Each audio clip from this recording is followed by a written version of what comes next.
சமூகத்தில் கத்தர் நோக்கி பார்த்து இந்த நாளிலே கத்தர் நம்மை நடத்துகிறவர், அவர்களை இடைபெறுகிறவர், அவையான நம்மை நடத்தும்படியாக நாம் தேவ சமூகத்தில் கொடுத்து நாம் ஜெபிப்போம். கத்தர் நம்மோடு பேசும்படியாக இந்த மாலை நாளில் தெய்வ பிரசனத்தை உணர்ந்தவர்களாய் நாம் அனைவரோடு கூட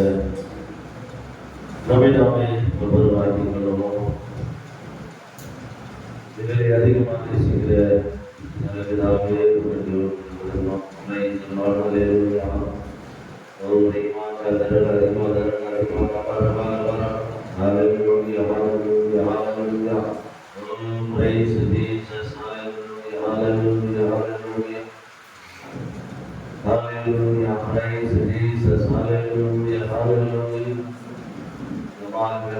தெய்வமே நாங்கள் பார்க்கிறோம்.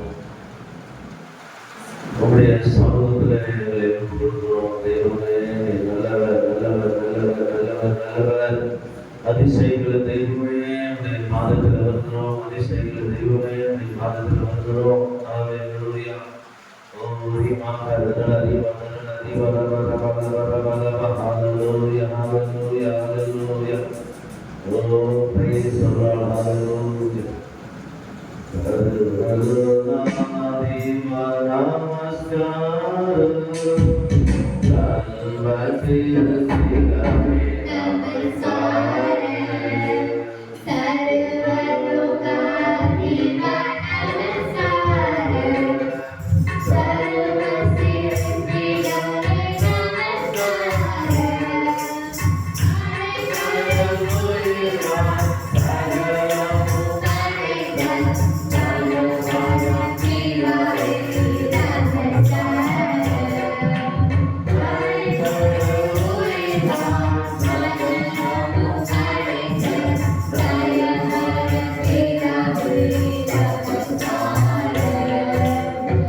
பார்க்கும்போது ஆபரகாமுடைய காரியங்களை குறித்து கர்த்தர் பேசிக் கொண்டிருக்கிறார்.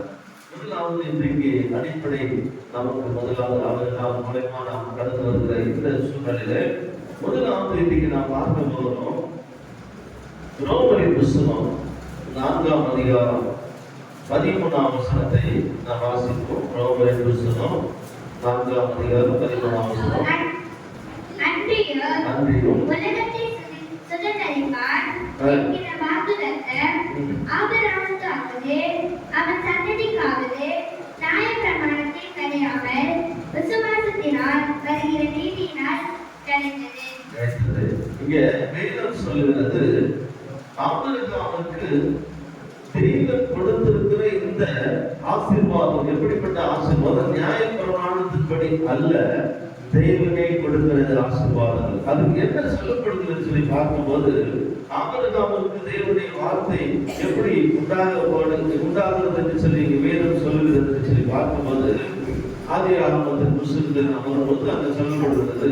ஆதியாகமத்தின் புஸ்தகம் நீங்க எடுத்தவர்கள் வாசிக்கப்படும் அங்க சொல்லுகிறார், ஆபிரகாமுக்கு தேவன் சொன்னதான வார்த்தை நாம் பார்க்கும்போது இங்க ஆபிரகாமுக்கு தேவன் சொன்ன அந்த வார்த்தை எப்படியாய் காணப்படுகிறது சொல்லி இன்றைக்கு நாம் பார்க்க போகிறோம். வேதம் சொல்லுகிறது, வாசிக்கப்படுவது, ஆபிரகாமுக்கு தேவன் கொடுத்ததான அந்த வாக்குத்தத்த வசனங்களை நிறைவேறுவதற்கு தேவன் அவர்களுக்கு கொடுத்த காரியத்தை பார்க்கும்போது ஆதியாகமத்தின் புஸ்தகம் 12ஆம் அதிகாரம் 1ஆம் வசனத்தை வாசிக்கும். ஆதியாகமம் 12:1.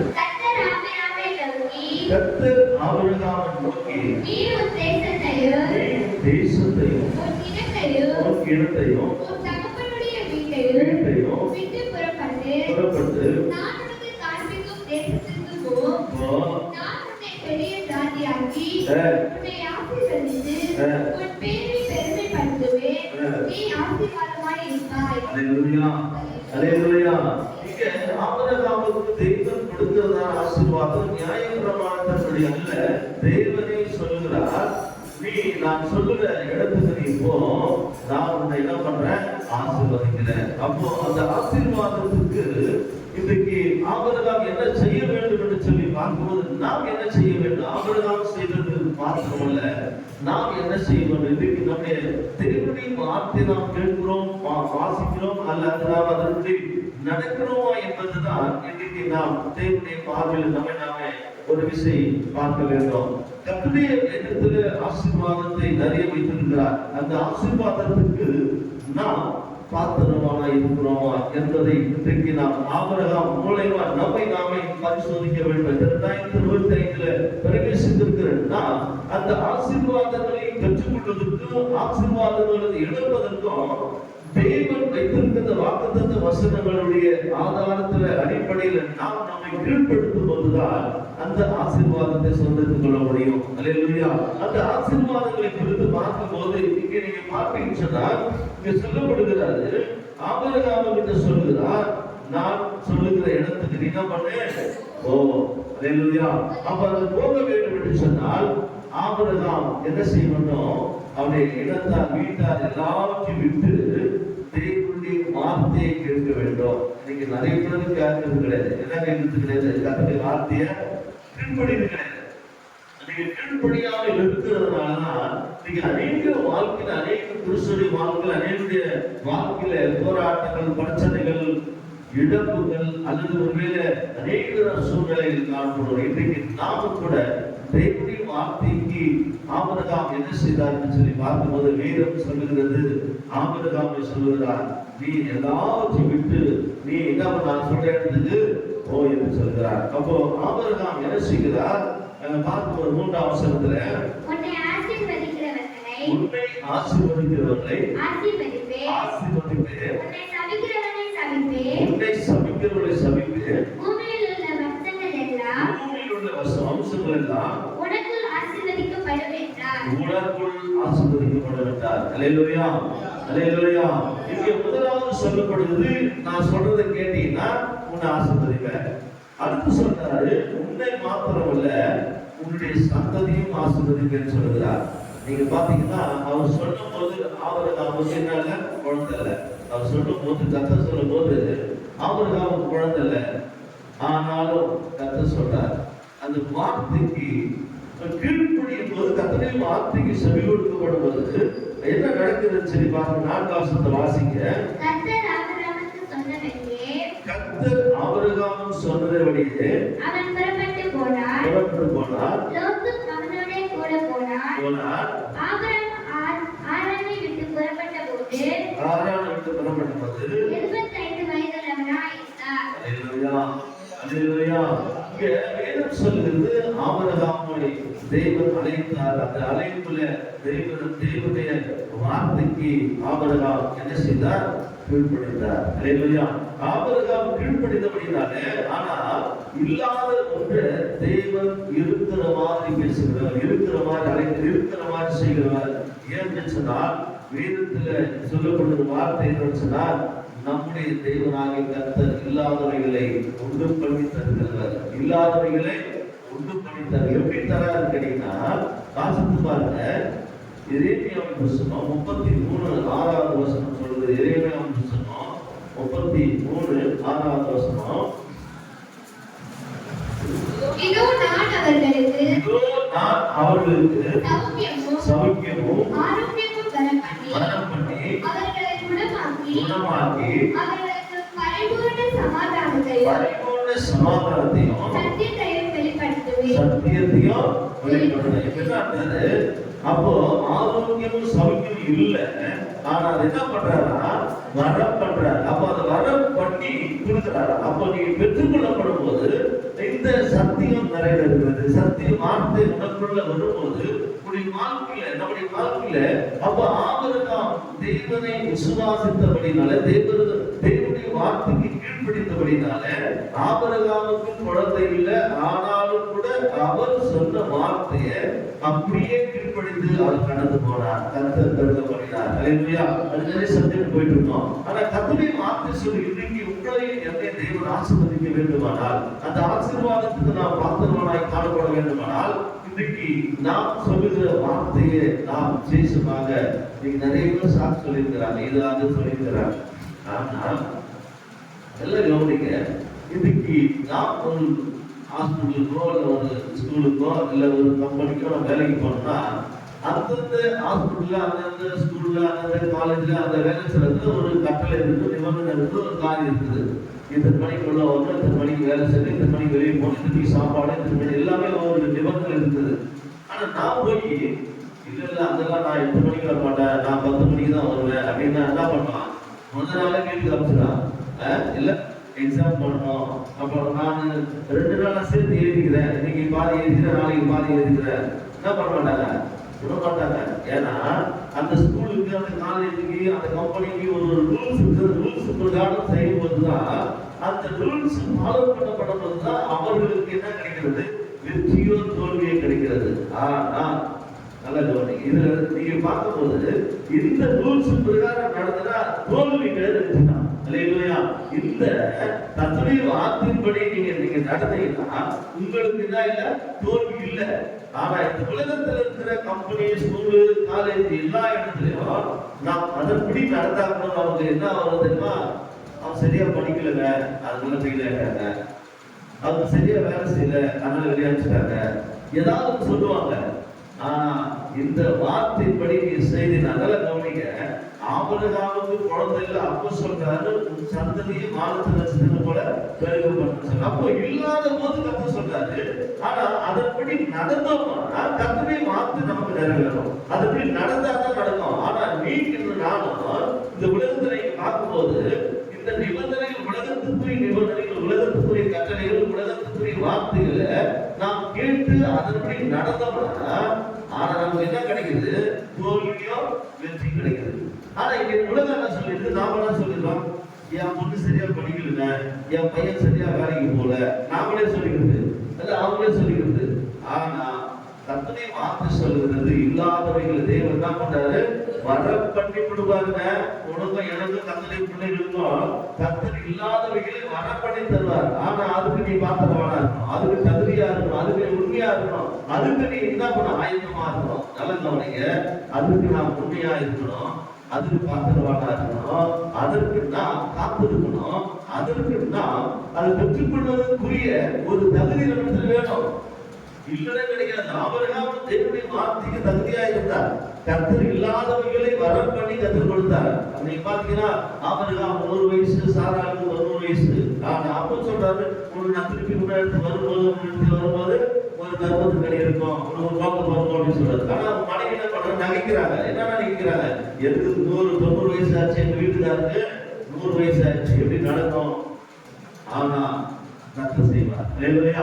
ஆனா கர்த்தர் செய்வார். ஏன் கேட்டா அவர் சொன்னார்ல, நான் செய்வேன்னு சொன்னாரு, அவர் செய்வார். அல்லேலூயா. அப்ப நீங்களும் நானும் கர்த்தருடைய வார்த்தைக்கு கீழ்ப்படிய மாட்டோம், கர்த்தருடைய வார்த்தைக்கு செவி கொடுக்க மாட்டோம், கர்த்தருடைய வார்த்தைக்கு நாம் உண்மையா கர்த்தருடைய வார்த்தைக்குள்ள இருக்க மாட்டோம். ஆனா கர்த்தருக்கு கேள்வி கேட்கறது கூட நாம் இதை பண்ண அதை பண்ண கேட்கிறோம். ஆனா கர்த்தருடைய வார்த்தைக்கு நாம் செவி கொடுக்கப்படும் போது அந்த வார்த்தை நம் வாழ்க்கையை மாற்றுகிறது. அல்லேலூயா. உலகம் மாற்றாது, படிப்பு மாற்றாது, வேலை செய்ய மாற்றாது, நீ நினைக்கிற எந்த ஒரு காரியம் மாற்றாது. சரியா வேலை செய்யலாம், வெளியே அமைச்சிருவான். நீங்க ஒருவேளை நல்லா கவனிங்க, 10 வருஷம் 20 வருஷம் 30 வருஷம் நல்லா அந்த கம்பெனிக்கு மாடா வளைச்சு நல்லா செஞ்சிருப்பேன். சின்ன தவறு அதை என்ன பண்ணுவான், தெரியாச்சுமா பார்க்க மாட்டாங்க. 10 வருஷம் 20 வருஷம் நல்லா செய்தாரு, அவருக்கு ஒரு எக்ஸஸ் கொடுப்போம், அல்லது கொஞ்சம் நம்ம அவருக்கு கொஞ்சம் டைம் கொடுப்போம், அவரை நம்ம என்ன பண்ணுவோம், என்ன நடந்துச்சுன்னு கேட்போம். அது கேட்க மாட்டாங்க. யாரோ ஒருத்தர் சொல்றது, ஏதோ ஒரு தவறு வருது, அதை வச்சு என்ன பண்ணுங்க, வெளியே அனுப்பிடுவாங்க. அதுதான் நாட்கள் அப்படி கிடையாது. என்ன செய்து உணர்வா, நீ செய்ததை உணர்த்தி நீ மனத்திற்கு வச்சு நீ அதுக்கு நேரா வரும்போது கர்த்தர் அந்த இடத்தை பண்றாங்க. இதுதான் தேவனுக்கு மனுஷனுக்குள்ள வித்தியாசங்கள். அப்ப இன்றைக்கு தேவனுடைய வார்த்தை கேட்கிறது கர்வான சகோதரிய சகோதரி, இந்த மாலவெளியில நான் கர்த்தருடைய வார்த்தைக்கு மாத்திரம் முக்கியத்துவம் கொடுக்கிறோம். மாறும்போது கர்த்தர் உங்களையும் என்னையும் அந்த வார்த்தை கேட்கிற ஒவ்வொரு குடும்பத்தையும் கர்த்தர் ஆசீர்வதிப்பார். அந்த ஆசீர்வாதத்துக்கு பாத்திரமா இருப்பது நம்மிடத்துலதான் இருக்கிறத இந்த வேதத்துல கிடையாது. இந்த வேதத்துல அது பேசுமை தவிர கிரியை செய்யுமே தவிர அதை பெற்றுக்கொள்வதற்கு நம்மிடத்துல தகுதி வேணும். அல்லேலூயா. இந்த வார்த்தைக்கு வல்லமை உண்டு. இந்த வல்லமையை அது தானா அது தானா கிரியை செய்யும். அதை நான் விசுவாசித்தேன். ஆபிரகாம் தேவனுடைய வார்த்தையை விசுவாசித்தார். விசுவாசித்தபடினாலே நடந்தது. விசுவாசிக்காம வார்த்தை பேசினா, விசுவாசியாம கிறிஸ்துக்குள் இருந்தா, விசுவாசியாம கர்த்தரை ஆராதனை செய்தா, வார்த்தைக்குள் இல்லாம இவைகள் எல்லாம் செய்தா உன் வாழ்க்கை அதே மாதிரி தான் இருக்கும். மாற்றம் வராது. உன் குடும்பத்துல அதே மாதிரி தான் இருக்கும். உன் படிப்புல அப்படிதான் இருக்கும். உன்னுடைய வேலைசத்துல அப்படிதான் இருக்கும். நீ எடுக்கிற பிரயாசத்துல அப்படிதான் இருக்கும். மாற்றம் வராது. ஏன்னா மாற்றம் வராததுக்கு காரணம் என்னன்னு கேட்டா, இந்த வார்த்தை சொல்லி சத்தியத்தை அறிவிக்க சத்திய உங்களை விடுதலையாகும். அப்ப சத்தியத்தை அறியாததுனால, இந்த வார்த்தைக்குள்ள நாம் போகாததுனால இந்த வார்த்தை நம்மை மாற்ற முடியல, நம்முடைய வாழ்க்கையை மாற்ற முடியல, நம்முடைய செயல்பாடை மாற்ற முடியல. ஆனால் மாற்றுவதற்குரிய காரியம் என்றைக்கு நம்மிடத்தில் வருகிறதோ, நம்முடைய சரீரத்தில் சிந்தையில ஆவி ஆத்மா சரீரத்தில் வருகிறதோ, அப்பொழுதுதான் நமக்கு விடுதலை கிடைக்கும். அல்லேலூயா. அந்த விடுதலை பெற்றுக்கொண்டால் மாத்திரம்தான் நாம் ஆசீர்வாதத்தை பெற்றுக்கொள்ள முடியும்.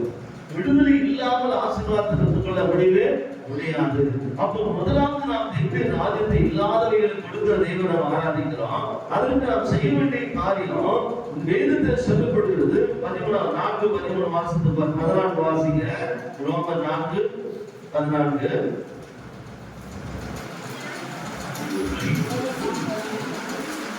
ரோமர் 4:14. நியாயப்பிரமாணத்தை சார்ந்தவர்கள் சுதந்திரவாளிகளானால் விசுவாசம் வீணா இருக்கும், வாக்குத்தத்தமும் அவமானம். நல்ல கவனிங்க. இன்னைக்கு நியாயப்பிரமாண சட்டம் மட்டும் சொல்லுது, நீ ஸ்கூலுக்கு வந்துட்டு பாத்திரம் தெரியுமா, வேலைக்கு போனா நீ வேலை செய்யறத கரெக்டா 8 மணிக்கு வந்து வெள்ளட்டு உள்ள வந்துரு, கை காட்டு வச்சுட்டு இல்ல கை போட்டு உள்ள வந்துரு, உள்ள வந்து எதவான செஞ்சு எதவான பண்ணிட்டு இருக்க சொல்லாது. ஆனா உள்ள வந்துட்டாலும் அதனுடைய நியாயப்பிரமாணத்தின் தான் நடக்குமே தவிர, ஆனா அது வாழ்க்கையில ஆசீர்வாதத்தை கொண்டு வராது. அல்லேலூயா. நியாயப்பிரமாண ஒரு மனுஷனுடைய வாழ்க்கையில ஆசீர்வாதத்தை கொண்டு வராது. உன்னை தெரியுமா, உன்னை திருத்தம். நியாயப்பிரமாண உன்னை திருத்தம். தப்பு செய்யாத, நீ இதை பண்ணாதன்னு சொல்லுமே தவிர அது கிரியை செய்யாது. நீ அதை கேட்டு அந்த வார்த்தையை உணர்ந்து நீ மாறும்போதுதான் உன்னை நல்வழிக்கு கொண்டு வரும். இந்த வார்த்தை நியாயப்பிரமான ஒரு மனுஷனுடைய வாழ்க்கையில வாக்குத்தத்தத்தினால நிறைவேறாது. அந்த அத்துணை வார்த்தை சொல்லுகிறது, இந்த நியாயப்பிரமான வார்த்தையை கேட்கிறவர்களாய் மாத்திரமல்ல, அதற்கு நாம் கீழ்ப்படியும். ஆபிரகாம் தேவனுடைய வார்த்தை கேட்ட போது அதற்கு கீழ்ப்படினார். கீழ்ப்படிந்தபடினால கர்த்தர் அவனை ஆசீர்வதித்தார். இல்லாதவர்கள் தேவன் அவர்களுக்கு உண்டு பண்ணி தந்தார். அப்ப இன்றைக்கு நம்முடைய வாழ்க்கையில் 2025 மாலைகளில கர்த்தர் இல்லாதவைகளை நமக்கு உண்டு பண்ணி தரப்போகிறார். அப்ப தருவதற்குரிய காரியம் யாரிடத்தில் இருந்ததுன்னு சொன்னா, அங்கே ஆபிரகாம் இருந்தது. ஆபிரகாம் அதுக்கு தகுதியா இருந்தார். அதற்கு தகுதியா இருந்தபோது கர்த்தர் ஆசீர்வதித்தார். இன்றைக்கு இந்த மாதங்களில கர்த்தருடைய வாழ்க்கையில நம்முடைய வாழ்க்கையில கர்த்தர் தகுதியை எதிர்பார்க்கிறார். தேவன் இந்த வார்த்தைக்கு நாம் தகுதியா இருக்கிறோமா என்று சொல்லி நம்ம எதிர்பார்க்கிறார். வேதம் சொல்லுது, நியாயப்பிரமாணத்தை சார்ந்தவர்களா இருப்போம்னா நாம் விசுவாசத்தால் எதை பெற்றுக்கொள்ள முடியாது. விசுவாசம் இல்லாமல் எதை பெற்றுக்கொள்ள முடியாது. நியாயப்பிரமான ஒரு மனுஷனுடைய வாழ்க்கை விசுவாசத்தை ஊக்குவிக்குமே தவிர அது விசுவாசமா மாறாது. ஆனா விசுவாசம் என்பது தேவனுக்கும் நமக்குள்ள உறவுதான தவிர நியாயப்பிரமாணம் நம்முடைய வாழ்க்கையில மாற்றத்தை கொண்டு போகணும். செயல்பாடுகளில் அல்லது நாம் எடுக்கிற காரியங்களில மாற்றத்தை கொண்டு போகணும், மாற்றத்தை செய்ய வைக்கும். அந்த மாற்றத்தை நிமித்தமாக நாம் விசுவாசிக்கப்படுகிறோம். மாற்றம் நமக்கு வராம தேவனை விசுவாசிக்க முடியாது. நான் அப்படியே இருக்கிற தேவனை விசுவாசிக்கிறேன். அவருக்கு சொன்னாரு எல்லாத்துக்கும் வாப்பா அப்படின்னாரு. இல்லையா நான் இங்கே இருந்து பார்த்துக்கிறேன் அப்படின்னு சொல்லியிருந்தா முதலாவது அவர் வார்த்தைக்கு கீழ்படியில, இரண்டாவது அவர் சொல்ல வேண்டிய காரியம் நிறைவேற முடியாது. அப்போ வார்த்தை சொல்லுது, அவர் சொல்றதை கீழ்படித்தபடினால கர்த்தருடைய வார்த்தை நிறைவேறுகிறது. இன்னைக்கு உங்களுக்கு எனக்கு இந்த ஆண்டு கர்த்தர் நிறைவேற்ற வேண்டுமானால் முதலாவது நாம் தேவனுடைய வார்த்தைக்கு செவிமடுக்கிறவர்களாய் மாத்திரமல்ல, அதை நமக்குள்ள வைத்து நம்முடைய வாழ்க்கைக்கு நாம் என்ன பண்ணணும், பிரயோஜனப்படுத்திக் கொள்ள வேண்டும். பிரயோஜனப்படுத்திக் கொள்ளவில்லை என்று சொன்னால் வேதம் சொல்றது கேட்கிற எவனுக்கும் கத்த தருகிற யாரா இருந்தாலும் கத்த, யாருக்கா இருந்தாலும் கத்த என்ன பண்ணாரு, கேட்கிறவர்கள் கத்த தராரு இல்லையா? வேதம் சொல்றது கேட்கிறவர்களுக்கு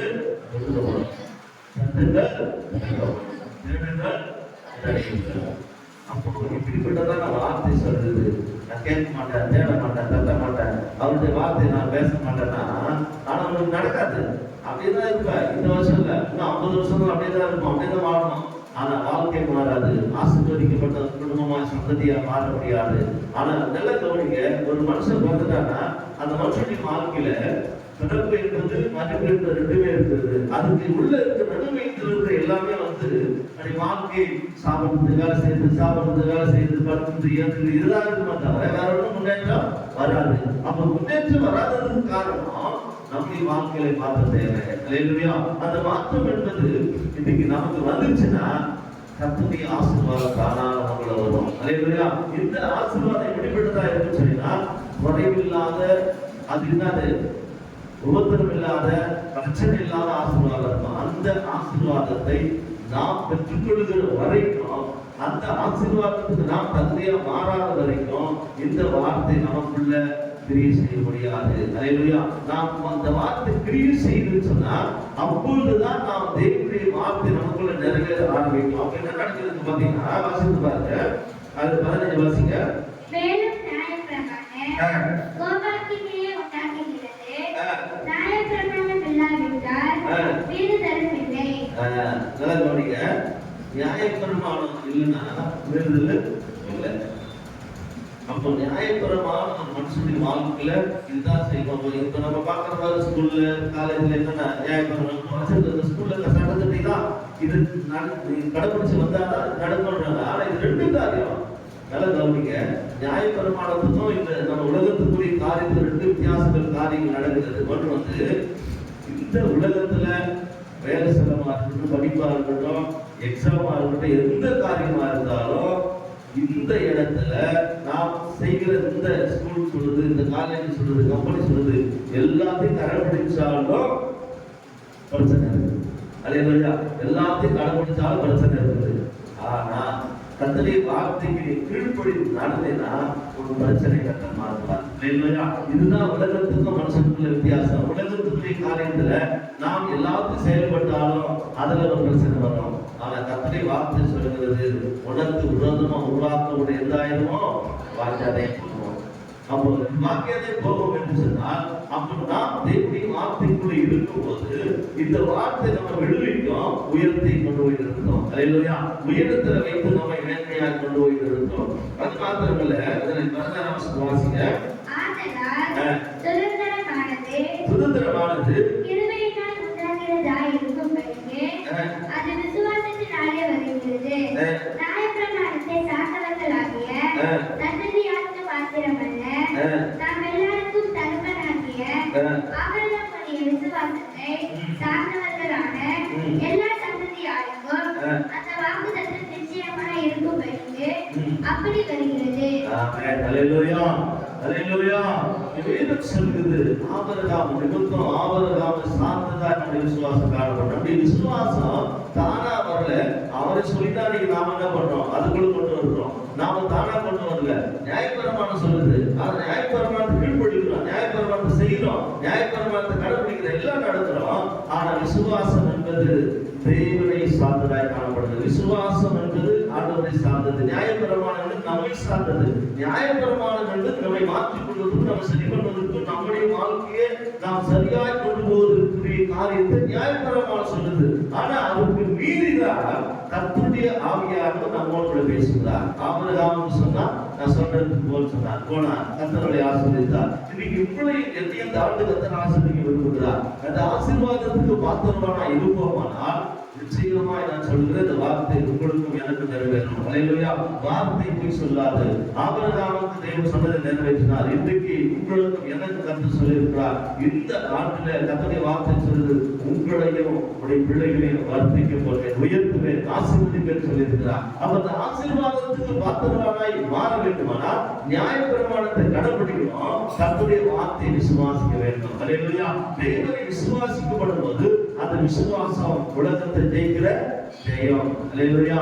விசுவாசம் இல்லாம தேவனுக்கு பிரியமா இருப்பது கூடாத காரியம். அப்ப இன்றைக்கு தேவனுடைய வார்த்தையை நாம் பார்க்கிறோம். விசுவாசம் என்பது எந்த அளவுக்கு முக்கியமா இருக்கிறது. அந்த விசுவாசத்தோடு கூட இன்றைக்கு நம்மை நாமே ஆராய்ந்து பார்க்க போகிறோம். கடைசியா பார்க்க வாசம் சொல்லுவார். அடுத்த வாசிங்க. அநேக ஜாதிகளுக்கு உன்னை தகப்பனாக ஏற்படுத்தினேன் என்று எழுதியிருக்கிறபடி அவன் தன் விசுவாசித்த வருவாய் தனித்தவரை உயிர்ப்பித்து இல்லாதவைகளை இருக்கிறவைகளைப் போல் அழைக்கிறவருமாய் இருக்கிற தேவனுக்கு முன்பாக நாம் எல்லாருக்கும் தகப்பனானார். அல்லேலூயா. அல்லேலூயா. கடைசி வேதம் சொல்லுது, இல்லாதவைகளை எப்படின்னா இருக்கிற மாதிரி அழைக்கிறார். இல்லாதவைகளை இருக்கிற மாதிரி அழைக்கிறார். ஒருவேளை இன்னைக்கு சரீரத்தில், வாழ்க்கையில, குடும்பத்துல, ஒருவேளை சிறந்த படிப்புல ஒருவேளை குறைவா இருக்கலாம், குறைவு இருப்பார். அதை பார்த்து ஒரு நாளும் என்ன பண்ணாத, அதற்கு கீழ்படியாத. கர்த்தரை வார்த்தை சொல்லுது, ஞானத்தில் கருவேற்று கேளுங்கள் சம்பூர்ணமா தருவேன் சொல்லுகிறார். வேதம் சொல்லுகிறது, இந்த உலகத்துல கர்த்தர் ஆரோக்கியத்தை சமீபத்தை வரப்படுத்தார். அப்படின்னா கர்த்தரை வார்த்தை விசுவாசித்து வார்த்தைக்கு நாம் இன்றைக்கு கீழ்படியும் போது கர்த்தர் குறைவுகளை நிறைவாக்க, இல்லாதவைகளை கர்த்தர் என்ன பண்ணாரு, இருக்கிறவராய் மாற்றி போறார். இந்த ஆண்டு கர்த்தருடைய வார்த்தை சொல்லுகிறது, உன்னுடைய இல்லாத நிலைமையை, இல்லாத காரியத்தை, இல்லாத எல்லாத்தையும் கர்த்தர் நிறைவாய் மாற்றி போகிறார். அதுக்கு காரணம் தேவனுடைய தேவனை விசுவாசி. ஆபிரகாம் தேவனை விசுவாசித்தார். விசுவாசத்தின்படி கர்த்தர் அவரை ஆசீர்வதித்தார், அதை பெருகப்படினார். இன்னைக்கு உங்களையும் என்னையும் இந்த வார்த்தை கேட்கிற ஒவ்வொரு குடும்பத்தின் பிள்ளைகளையும் கர்த்தர் பெருக பண்ண போகிறார். அந்த ஒரே வார்த்தை தேவனுடைய வார்த்தையை விசுவாசித்து அதன்படி நடக்கும் போது கர்த்தர் நிச்சயமாய் நம்மை ஆசீர்வதிக்க வல்லவராக இருக்கிறார். வேதம் சொல்லுது, இல்லாதவைகளை இருக்கிற மாதிரி அழைக்கிற தேவன். அல்லேலூயா. தேவன் எப்படி பண்ணுவாங்க, இல்லாதவைகளை இருக்கிற மாதிரி அழைக்கிற தேவன். இன்றைக்கு நாம் தீர்மானம் பண்ணுவோம், ஆண்டுடைய வார்த்தை எல்லாரும் எடுத்துப்போம். ஆண்டுடைய வார்த்தை கேட்கிற